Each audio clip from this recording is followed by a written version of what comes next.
kind of show is this? Can I have a snack, Daddy? Is my breakfast ready? Can I have a snack? Hey everyone, I'm coming to you from my own private dad cave. Welcome to the Hearts and Minds podcast, where dad jokes are currency, multitasking is a martial art, and spit up is just part of the uniform. I'm your host, Frank Harts, coming to you from the U.S., but this podcast isn't staying local, baby. We're going global. Each episode, we sit down with incredible dads from around the world to talk life, love, leadership, and occasionally Lego injuries. Here's what's on tap. A real deal conversation with a father who's out there living it, a short, sharp, inspirational dad-fueled minute to boost your day, and a vibe that's somewhere between a coffee-fueled pep talk and a late-night garage brainstorm. Hey, Dad, you in there? Yeah. Oh, yeah, I'll be out. Yeah, I'm working. I'm hungry! Oh, okay.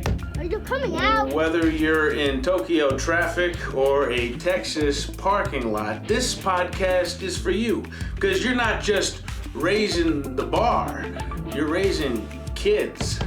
Ha! Dad! Yep. I'm hungry! Just 2 minutes. Dad! Okay, so you just be sure to like, subscribe, all that good stuff on Apple Podcasts, Spotify, YouTube, all major platforms. Let's fuel up. Open the door! Oh, okay. Yeah, I'm coming. Hey, everybody, I'm here with Colin Donnell, one of the greatest actors in all of the world. He is. We're fellow Midwesterners, so I have to say that. You're from St. Louis.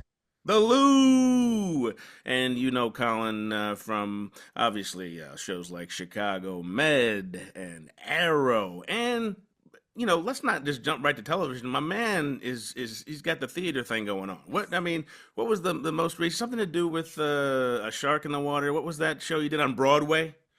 The Shark is Broken. The Shark is Broken. Beautiful. And so now you got something else coming up on Broadway too, right, Colin? Yeah, this fall I'm going to be in Ragtime, the musical, over at Lincoln Center. Oh, baby, that's a musical that makes me wish I could sing. And in my wife, who you also know, wonderful actor and singer Shelley Thomas Harts. It's how we met because your wife, Patty Murin, who's also a fabulous actress, didn't she play a small role on Broadway in a show called, I don't think it was like Frozen or something like that? Yeah, she's big with the under 50. Actually, it's like under 20 crowd now. Yeah. She is known as Anna in Frozen on Broadway. It's the only way to survive, man, connecting with the kids. And that's right. Sorry, I have my sarcastic meter here. I'm going to turn that down just a little bit. Okay, there we go. And so that's how we met. We met through our wives originally. So welcome to Hearts and Minds, man. And, I just want to, but most importantly, the best role of all, man, you're a dad. Twice over. Twice. Just like you. Bro, we're here. We are right here. We're out here. We got kids, man. We're grown up and all grown up. Sometimes I have a hard time reconciling that fact. I'm like, oh yeah, I've got 2 kids. I'm an adult human being now. Yeah. Because I sure as heck don't feel like it. Right. No, it's one of those things where you wait. And how has that changed sort of how you see the world, not just as an artist, but as a human in terms of the projects that you're picking and just how you move through the world, having those 2 beautiful girls? Oh man, you're going deep real quick. I mean, the simplest answer is changed everything. Yeah. Right. Everything is fundamentally different. And I was always like, and I think, to put like specifics on it, it's one of those things, and I'm sure I won't speak for you, but I'm sure you might agree. But it was like I was always a selfish, like very career-driven individual. Yeah, that doesn't really. I mean, that doesn't go well with. I mean, I'm an actor. Why would I be selfish and career-driven? So it's and like so ever since the kiddos came along, it's been like, well, it doesn't. Yeah, sure, I still love my career. And I love that part of myself. I love the artist part of myself. I love the part that goes to work and gets hopefully gets jobs every once in a while and like gets to do the thing, but they don't care. They just don't. And that's great. So it just puts all of the things in perspective because the most important thing becomes the family and the kids and hopefully like helping them to grow up and hopefully being as present and attentive to watch them grow up. And then it's like, cool, I get to go also and do this other thing, And how which old? Because how old are they now? they are almost 5 and just turned 2. Wow. Wow. And have they seen you? Have they seen you do your thing live or on film? Never. Wow. Wow. Patty does more of the family friendly stuff. Hmm. I have tended to be in projects that are not so appropriate for the 5 and 2-year-old crowd. Our older daughter Cecily has zero interest in watching anything that we do. It's crazy. She won't let us sing in the car. I finally gotten her to the point where instead of just screaming at us to be quiet and stop singing, I remind her that she needs to at least ask me politely to shut up. Right. Right. Right. So I'm like, just say, Put some what? respect on your voice. Yeah, what do we say? We say, please, Daddy, can you stop singing? Well, I Hmm. can't turn that down. So yes, I will just silently mouth along with the words in the front seat while I'm Just facing a forward. great way to just stay humble. Right? Nobody Wow. cares. They don't care. Do you know They where I've don't been, care. child? Do you People. know the people that love to see this voice, hear this voice? No, you don't. You don't care. It's like my, No. my son, when I did a movie called Rustin, directed by George C. Wolfe with the great Coleman Domingo, had like, I don't know, like I was in the whole movie, but I had like maybe like 3 lines or something. So it was a lot of like facial stuff. And my son was like, Dad, yeah, your performance was cool. I mean, basically, let me reenact it for you. And he goes, Just faces. that was my whole no words. And this is a kid who remembers dialogue, so that was clear that I had none. But obviously, I gave good face. That's So fantastic. this episode is brought to you by Dr. Sherrill's Dreamers. Raising kids isn't easy, but you don't have to do it alone. Dr. Sherrill's Dreamers works with children to build confidence, executive function, and life skills, partnering with dads like you to help your kids thrive. Dr. Sherrill's Dreamers, where dreams come to grow. Visit drsherrillsdreamers.com for more info. Yeah, man. Like, listen. So this is probably the most important. I went deep first, but now we got to go a little bit deeper, and I really need to know what. And I know a lot of the listeners out here want to know what in the hell you feed these kids, man. What do you feed them, man? Snacking all the dang time. And maybe it's different for you, but for me, can't be enough snacks in the house.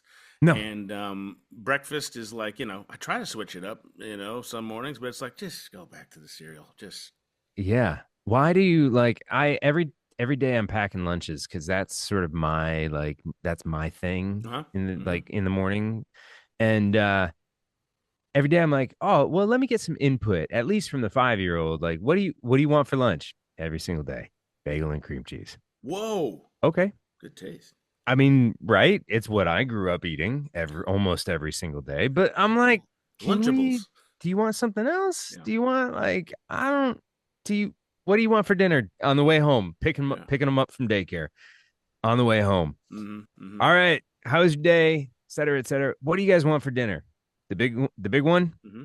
Dino buddies and peppers. Okay. Always, always, always Dino Buddies. And the little one, what do you want? Pasta. Like, Right. cool. So you do the different thing. You give them. It's a diner menu. It's a made to order most times. Man, I'm a short order cook with a microwave As much as we say we're not going to do that, and an air fryer. in the air fryer, baby. Oh, that air fryer can change lives. Yes. I mean, like neither Patty and I are big cooks. We don't chef a lot. I like to Okay. make a nice meal, but like nobody will really eat it around my house. And I Uh, mean, when do you really have time to do it? So right. it becomes,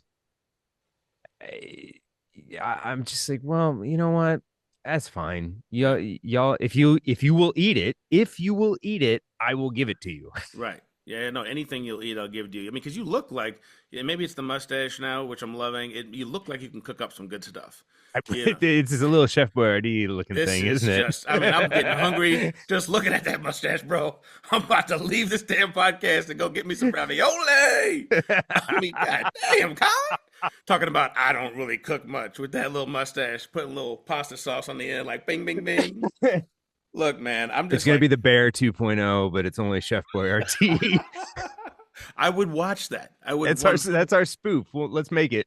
Yeah, no. This is TM trademark right now. Everybody knows it's ours. Don't come after us unless you want to fund it. But no, I was gonna say the how do you feel like your and I don't know what the relationship with was with your dad growing up, but and if you want to talk a little bit about that, but how did he influence sort of how you see yourself as a dad, if at all? I mean, my dad was amazing. I was both my parents super lucky. He worked hard. He was there for us. Played all the time with us. Like, playing backyard sports growing up in St. Louis. He was amazing. And I found myself, this is funny. I was just thinking about this the other day, actually, because my dad was always a very hard on the sleeve kind of person. And especially when I finally got into performing, and he would come and see stuff, and he's like me. He cries at the drop of a hat. And so there's this kind of like, I always sort of thought it was kind of funny, Hmm. um, and sweet, but like I was like, I just did I did a silly comedy play. Like, why are you crying at anything goes? Like, Yeah, yeah. but there is our older daughter Cecily had her first dance recital 2 weeks ago. And I was sitting there. She comes out on stage with her little class, and I started crying. Hmm. And I thought to myself, oh, I get it now. I get it. This is seeing seeing your kid enjoy themselves on any level makes you feel good and Yeah, makes you feel good about what you're doing and makes you like just happy that they're happy to the point where it makes you, if you're that type of person, which I clearly am. kick the ball, Hendrix. Kick the goddamn ball. What are you doing? Step it up. Yeah, I know exactly what you mean. I'm right there, man. I'm right there. Just thinking about it, and we just watched like Stay in your lane. act like you have legs. Act like you have legs. Some people don't. That is not me at all, by the way. Yeah, That's like the imaginary, like half Bernie Mac dad in my brain that I never had. Man, Yeah, man. It's just, and I felt a connection to my dad and figuring, and I think it was just a realization of like, oh, he really paved the way. hmm hmm I hope that I can do as good of a job, or hopefully better, than he did with us. And my dad did a wonderful job, but I hope that when my kids are older, if they choose to have their own kids, they do better than we do. That's just the natural progression of things, absolutely. right? Like, Yeah, you always hope that the next people coming they're gonna do better than you did. yeah. You hope that, and then in the end, you can still sit around at Christmas and say, "Nice try, kid. Nice try." No, Someday give me you'll some be me. eggnog. Now, because you grew up with all brothers, right? Yeah, And two now older you have all brothers. you're surrounded by girls and women. 100%. How cool is that? It's I, amazing. I how love does that being. feel? I almost wore my girl dad hat, Yeah, but I'll put it on. I'll put it on after in do it. post. Uh, it's amazing. I mean, and it's probably, I can only imagine. Well, no, I sort of know what it was like to grow up with boys in the house, because we were like homicidal, Yeah, and like we're just they're boys are animals. yeah, yeah. Girls are animals, just in a different way. And we, I want to know more, but They are. They're just like it is. I mean, maybe our girls are special, but they're just like it's I look, a, a house full of toddlers is chaos, right? And like our girls aren't like jumping from the windowsill onto a pile of pillows that is like they're flat. They're not trying Mm. actively to destroy themselves. No.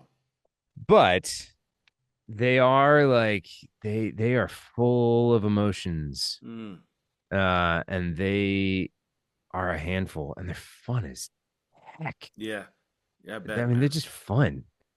I never thought that I'd be like a dance dad and we've tried a couple of sports with Cecily, but like she likes dance. She was in gymnastics for a while. And so it's like all these things that I didn't know anything about that when I was a kid. Do you guys ever break into song to like solve a problem? Oh man, well I told you before, if we tried to do that, Cecily would just tell us to shut up. Right. You'd have to go in the booth and shut the door, right? Just Yeah. screaming at each other. I mean, it is like it's a vocal booth slash scream room. Um, Lucky duck. and My car doubles as that. but it's we try to have as much fun around the house as possible. It's like Yeah. it's Yeah. I mean, but we're not quite the Von Trapp family yet. Yeah. Okay. Okay. But you try to set that tone from the Yeah, beginning. I mean, definitely like it's I think you're right. Like it's important. It's important that everybody that there's a good vibe around the house to make it a happy place where they feel like they can express themselves. And that's one of the things that I think has been a big learning curve of like when they are out of control Mm-hmm. or when they're throwing a tantrum. Mm-hmm. And it's been, a combination of reading and experience and talking to Patty about these types of things when they're doing those things, that's when they're most comfortable, right? So they feel in retrospect, I'm grateful that they feel like they can express themselves in that way. Mm-hmm. Mm-hmm. That's awesome. Do I love it? Not in the moment.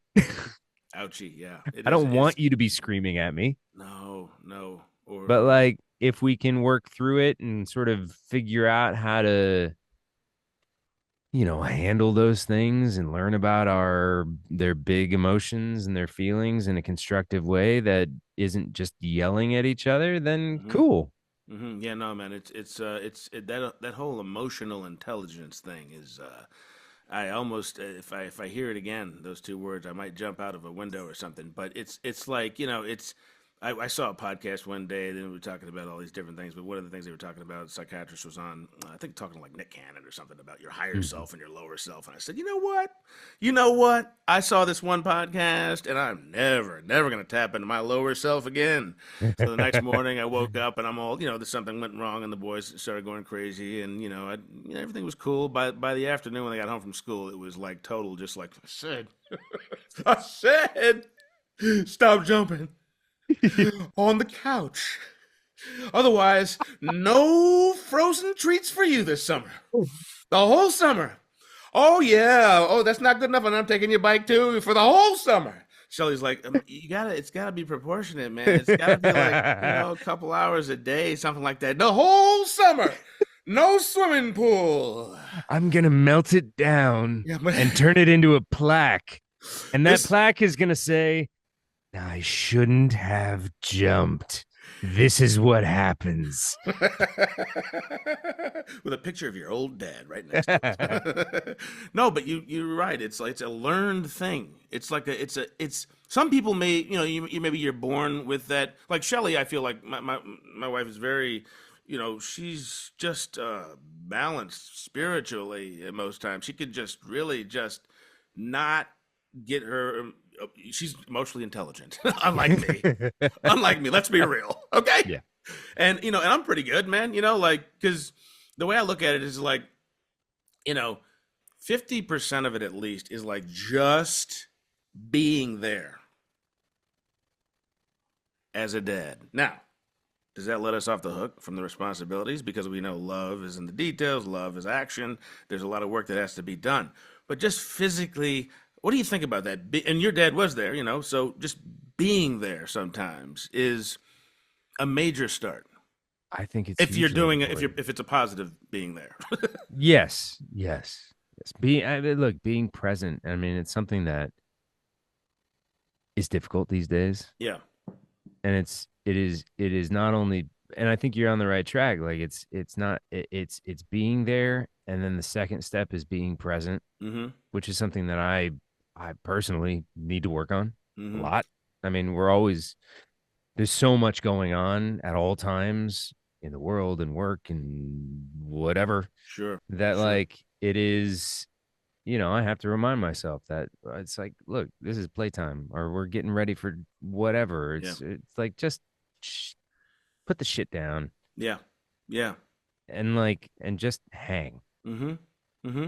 And then, the other step of that is like is all the rest of the stuff of like, am I doing it right? Am I doing like is is this the proper way to address this situation? The most important thing is to just be with them, Mm-hmm. figure it out, Mm-hmm. because we're I, all learning, right? I mean, it's not like, I mean, shit. I don't know about you, but when they sent us home with Cecily from the hospital, I went, fuck. or when they sent you made it home before you went fuck. Okay. When the nurse told me that was the last diaper change she was gonna do at the hospital with I said I laughed. I laughed. She's obviously joking You're because coming home with us, right, right? yeah, and or we're not leaving. I mean, it's your choice, but I pay rent here now. I basically have paid rent for at least a year here. It Yeah. should be, like at least New York City market rate. Like that's what we got going on here. Even Yep. with your little champagne lobster dinner thing you threw in, you know what I mean, or whatever it was. And yeah, no, it's like I heard this thing once. It was like it was like 10 something about 10 10 10 and it was like they said something like because I needed to hear this, which was when your kids get up in the morning, the first 10 minutes should be mentally and spiritually like fully focused on them for at least the first 10 minutes, no matter what you have to do in your life. When they come back from any place at all throughout the day or whenever it is, if they haven't seen you, that 10 minutes has to be focused on them. And then at night before they go to bed, a dedicated, at least dedicated 10 minutes from both parents before they hit the sack, and I love somehow, this. and, whether it works or not, I don't know.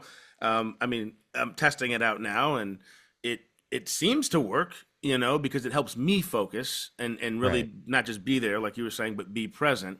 Even though the next day they're back to like, punching me in the side and jumping off the. No, they're great. They're great. They're boys, man. They can Yeah. get really wow. I mean, I'm reasonably strong, but a 6-year-old boy filled with all kinds of snacks and just various things. I mean, the strength that can come out of those children. And my It's 3-year the old, Yo, bam wow. bam, bro, bam bam.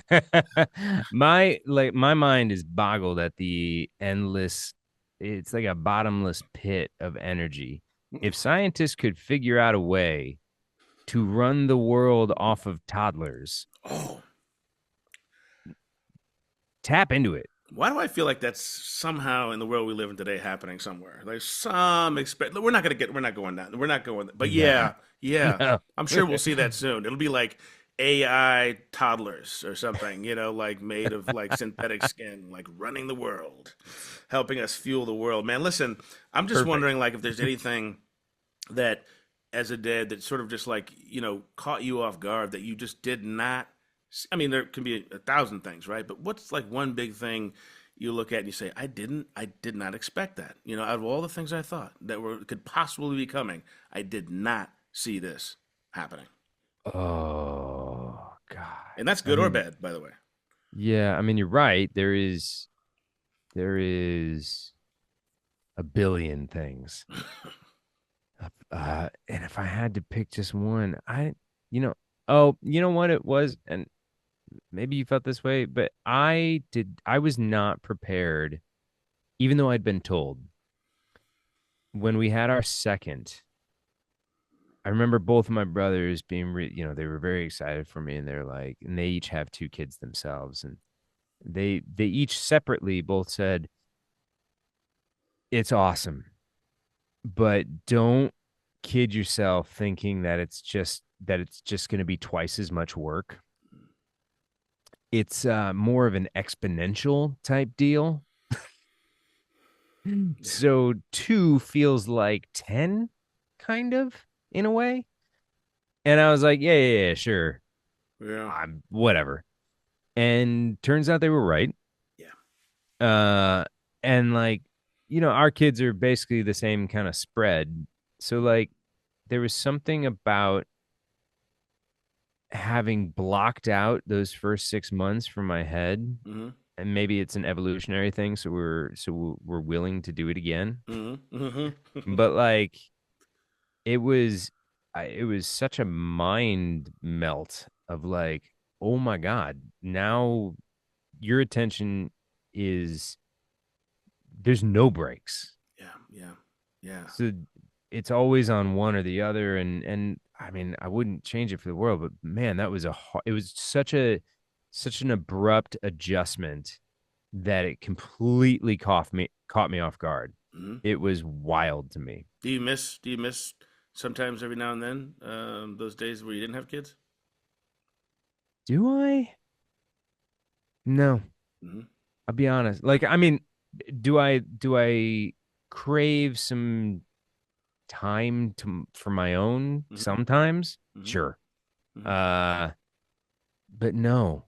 Like I look back at my 20s, my 30s, and I'm like, that was awesome. Like I had a great life and I traveled a lot and I worked wherever I wanted. And when Patty and I first started dating, we could travel wherever we wanted and have a Mm-hmm. good time. And, sometimes we took advantage of it and sometimes we didn't, but like it was free. Now I'm like, I'm in a home in the suburbs with my 2 kids, my 2 dogs, and I would not there's no way you could drag me back to those pastimes. Absolutely not. Bro, are you crying right now? I Are you mean, crying? probably close to it. No, this No, is I am. I'm about to.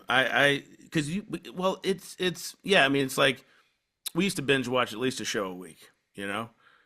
And you're right. It's like but it's just so weighted toward the love that we have for these boys that yes, I miss the ability to sit down and binge a show every now and then, or just kick my feet up in the middle of the day and not have to think about what's coming next, which we can still do every now and then if I can stay awake. But right. like in general, right, it's like having these little dudes, like is I mean, right, because it's not just the fact that you're raising little yous, but you're raising little thems at the same time. Like that's the thing that I really had to get through my head. It's like, oh yeah, right, Frank, they're not you. Like they're a part of you. Don't expect them to do what you would do now at 40 years some years old, or don't expect them to do what you would have done when you were their age. You know what I mean? Yeah. Like they're them, and now, so it's like, but how do you speaking of time, I mean, Mhm. you both work a lot in the business. You both at the highly sought after actors and creatives. It's nice of you to say. Well, I mean, look, I don't sit up in here and lie all day. You know what I'm saying? I tells truth up in this bitch. No, like, but like, how do you? Is it like, oh, babe, I'm gonna go off and do this show, and then you'll be home, and then you can go do a movie, and then I'll be home, or is it like, thank God for like someone to help out, so we can both do everything all at once, or does it go sort of back and forth? How do you balance professional life with home life, being two working people? If I had the answer, I would tell you. It's complicated.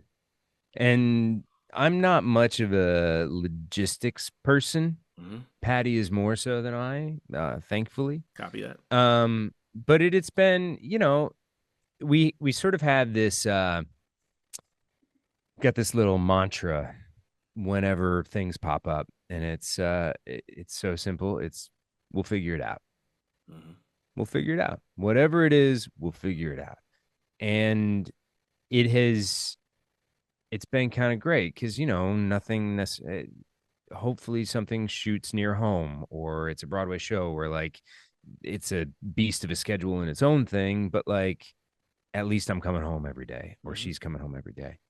Uh and there's but oftentimes things shoot way far away, and you're like, okay, how's that going to work with a kid going into kindergarten and yada yada yada? We, you know what? We'll figure it out. We'll make it work. Mm-hmm. And there was one particular we've been very lucky because for the most part it has just worked out by happenstance that we've sort of like done handoffs of work. Like Patty will be working for a stretch and I'll be able to be home with the kids, or I'll be working for a stretch and she's home with the kids. We've run into some times where that hasn't been possible. Like a couple of summers ago when Lorelei, our second, was born, Patty had some work at some regional theaters and I was starting rehearsals for The Shark is Broken on Broadway. So we actually split up the kids, Wow. and she took the little one. I had Cecily, and we just made it work. And we relied on a lot of babysitters, and we're lucky to have family nearby. So Mm-hmm. they were looking Mm-hmm. out for us. And we just made it work for a while until she was back home full time. I, And then last year, we ran into a really big issue where at the last minute, had to go do a couple of episodes. I was asked to go do a couple of episodes of FBI International that oh. shot over in Budapest. Mm-hmm. And I was going to be gone for a month. Well, we had planned on all of us going out to La Jolla, California for the beginning of Patty's rehearsal process for a show that she was doing out there. Mm-hmm. Beautiful. 5 days before we were set to leave, I was going to fly. I had to fly to Budapest. And we got very, very lucky. And we asked, and my parents were available to come in from St. Louis and look after the kids in New York. So for a period of time, I was in Europe. Patty was way over in La Jolla on the West Coast, and our kids were in the middle with their grandparents in New York. And it was a really difficult month. And thank goodness for my parents. It's not easy being grandparents to at the time they were 3 and 1 or 4, almost 4, and Mm. just turned 1, and it was hard on them. Mm-hmm. And then it was, but it all goes back to like we just make it work. Mm-hmm. It's hard. It's Well- hard being the one away. It's hard being the one at home with the kids. I think there is oftentimes like the focus is on the person at home, Yeah. who's having to deal with the kids and the logistics of everything going on in day-to-day life. And it's really hard. I'm doing it right now, actually. Patty's away for a while, and she's been away quite a bit Mm-hmm. recently. And it's okay. I love the time that I have with the kids when I'm by myself Mm-hmm. because it's very special. Well, I think it's really cool also that you guys find time to when you can to work on projects together. For example, I was listening to the other day. Now I can't get the song "Something Stupid" out of my head. Thank you very much. Yes. Or House of the Rising Sun, by the way.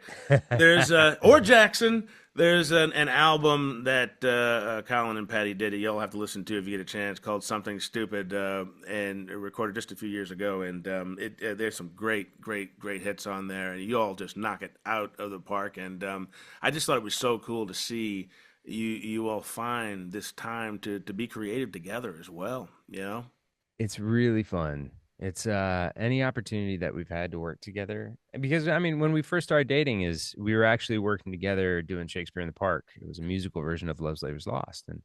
And I think she's such a wildly talented performer. Yeah. And she's much funnier than I am. And it's not even, I mean, she just is. I love how I laugh after you say that. You're like, That was funny. you know. No, know. I don't. No, I don't. I'm definitely Okay. funnier than Shelley. Uh, definitely funny. She's like, I ain't got time for it. I ain't got time for the jokes, okay? If I'm funny, it's your mind tripping. That's all I'm trying to get down. She's like, I'm just trying to I'm trying to do this thing how it's supposed to be done. You can go off and crack your little jokes off in the corner, okay? Fair. No, she doesn't talk to me like that at all. I just made up a person that doesn't exist at all.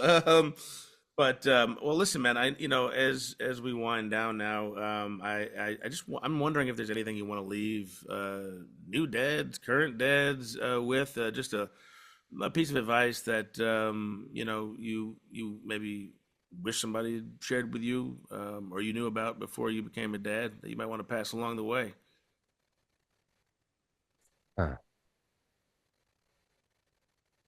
I think the biggest thing is something. It's two things that we've already talked about, actually. Uh, Being there, Mm-hmm. just be there, Mm-hmm. just be there, because they want to love you. They want to love you so much. And you'll figure it out. Mm-hmm. If you want to, then you will. And it's that I somebody told us this before we had Cecily, and it always stuck with me, that it is the hardest thing you will ever do. And everybody loves to tell you that. What they don't generally follow it up with, but should, is you won't care. You won't care how hard it is because it's just the best. I just want to give you a cheesy but well-earned pat on the back, man, and just say thanks for coming on Hearts and Minds. And listen, man, you know what? We'll figure it out, okay? Yeah. We'll figure it out, Colin. We'll figure it out. Thanks for having me. Yeah, my pleasure, man. I look forward to more in the future. Take care of yourself, man, and spend some time outside the booth today if you feel like it. I was doing the most dad thing ever earlier this morning. Yeah? I was power washing my patio. Bro, it is that time of year. Okay, I don't feel so foolish. Just got it done. The difference between me and you is somebody else did it. And I still acted like I did. My son walked out and was like, whoa, look at this deck. Look what I did. This pool deck is amazing, Dad. I'm like, yep. That's your dad. It's your good old dad. Anyway, much love to you and Patty and the girls, and can't wait to see you all again soon. And by then, I hope that mustache is fully curled around, bro. That's the sound of a mustache curling for those who aren't actually, who are just listening. All right. Peace and love to you, brother. Likewise. Talk to you soon. Here's another Dad Fuel Minute. Problem solving with style. Being a dad means becoming a full-time strategist, fixer, and occasional plumber. You're going to face situations that feel more complex than the theory of relativity, except Einstein probably didn't have to assemble a bunk bed with missing screws while two toddlers reenacted WrestleMania next to him. Whether you're troubleshooting solo or tag teaming with your partner, the goal isn't perfection, it's presence. It's progress. It's showing your kids that when life throws curveballs, you don't duck, you learn to juggle. So yeah, you might mutter a well-placed swear under your breath as you duct tape your way through one more surprise leak, or recalibrate your budget after buying mystery slime kits. That's real. But the vibe? Keep it steady. Keep it smiling. No furrowed brows, no heavy sighs. Your kids are watching, and not just to see if you fixed the thing. They're watching how you fix it. They want to love you. They want to be like you. So give them the blueprint. Become the dad you dream you can be. Fuel up, and remember, duct tape may not fix everything, but attitude just might.